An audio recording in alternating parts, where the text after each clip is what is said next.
Hola Radsisters, bienvenidos a un nuevo episodio de la Radsistencia. Soy Simón Rad. Esta semana pasaron una variedad de cosas, desde indignantes hasta interesantes en los temas de los derechos de las mujeres, pero también en el área de protección a los derechos de menores. Un caso fue el conversatorio organizado por la Asociación contra el Borrado de las Mujeres. En este evento se habló de lo que está pasando en Chile, Argentina, República Dominicana y México respecto a leyes que, de aprobarse, contribuirían al borrado de las mujeres, tanto en concepto como en la búsqueda de que tengan derechos plenos y no se remuevan los que tanto trabajo costó lograr, como seguridad y justicia, por mencionar un par de ellos. En el conversatorio se habló de todo lo que está pasando en esos países.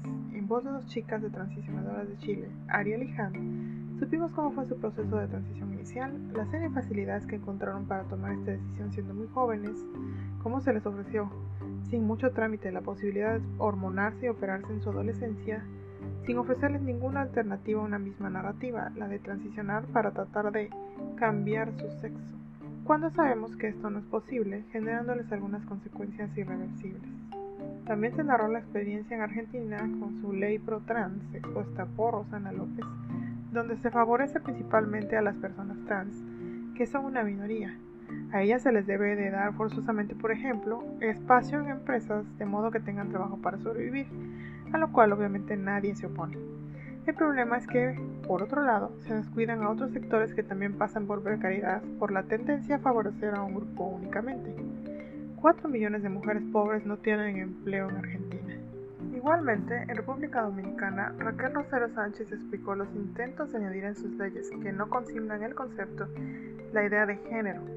Esto sin duda afectaría la vida de millones de mujeres y cómo se defienden o no sus derechos en ese país, al borrar un concepto basado en la realidad material objetivo y medible por uno basado en la autopercepción vago y subjetivo.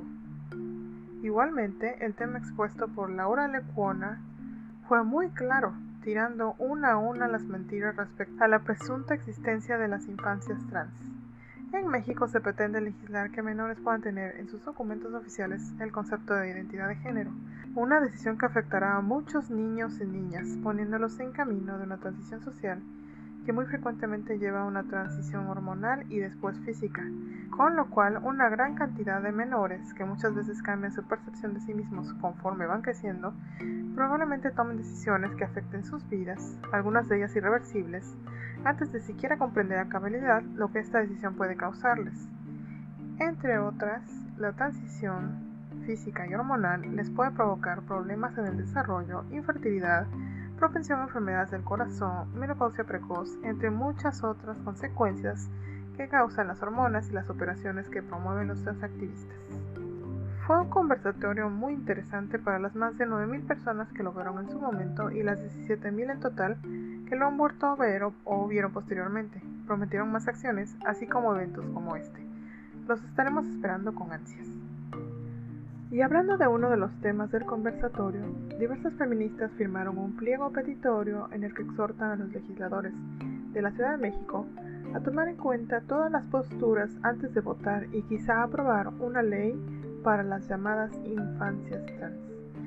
El pliego pide que por el interés superior de la infancia se realice una interpretación más amplia con revisión científica de personal médico, de salud mental, así como expertos en perspectiva de equidad y en el libre desarrollo de la personalidad, antes de crear esta ley que permitiría que los niños y niñas que se autoperciben como trans, es decir, que sienten que su cuerpo no corresponde con su supuesta identidad de género, puedan sustituir en sus documentos oficiales el hecho inmutable y material del sexo con el que nacieron y poner en su lugar el género al que dicen pertenecer. ¿Por qué la oposición a esto?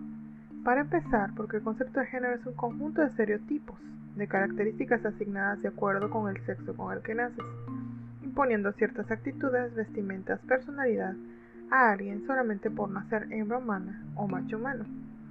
Desde la misma oficina del Alto Comisionado de los Derechos Humanos de la ONU se reconoce este fenómeno, como bien lo cita el pliego petitorio. De acuerdo a experiencias de leyes transgénero similares en otros países como Reino Unido, Australia y Canadá, que se aprobaron sin debate social alguno, se afectó a menores en su desarrollo mental, psicológico, social y familiar. La transición social que pretenden validar a través de esta posibilidad de cambiar los documentos oficiales es un paso que puede llevarlos a transiciones con consecuencias no reversibles, según el tiempo y grado de modificación que se realice en sus cuerpos, pues la terapia hormonal en cuerpos sanos no ha sido debidamente estudiada ni es, como muchos quieren hacer creer, completamente reversible. Y por supuesto, las operaciones para retirar ovarios y útero en el caso de las niñas, así como pene y testículos en niños, tampoco son cosas reversibles. Y a esto se les empuja poco a poco, iniciando con la transición social. La idea es forzosamente acomodar en una cajita a un niño o a una niña que no se ajuste a los roles de género, es decir, que siendo niña hace cosas consideradas de niño por la sociedad y siendo niño hace cosas consideradas de niña. Hacer esto es forzar nuestras ideas en menores que no tienen todavía la capacidad de tomar decisiones tan permanentes y trascendentes en su vida, sobre todo considerando que sí se han registrado casos de personas que se arrepienten cuando ya es demasiado tarde. No importa que estos casos sean una minoría, es necesario ofrecerles todas las alternativas, herramientas y puntos de vista antes de arruinarles la vida posiblemente con problemas de salud permanentes, desde infertilidad, imposibilidad de vivir una sexualidad plena, así como a cambios en el aspecto inesperados o incluso una menopausia precoz. Ojalá los legisladores escuchen a quienes únicamente desean un desarrollo libre de la personalidad de los niños y que no siguen los dictados de una cultura y estereotipos creados por adultos. Otro tema álgido ocurrió en Chile.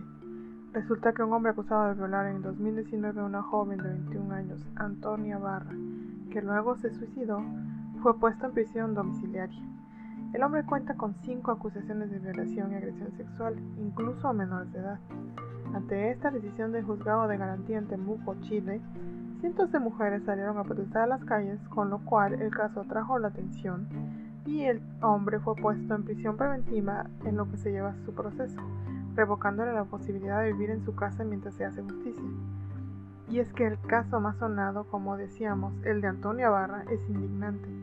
El 18 de septiembre de 2019, día de independencia chileno, la joven despertó en una cabaña en Pucón con pradenas abusando de ella. La joven relató que le gritó que se fuera, se vistió y se fue.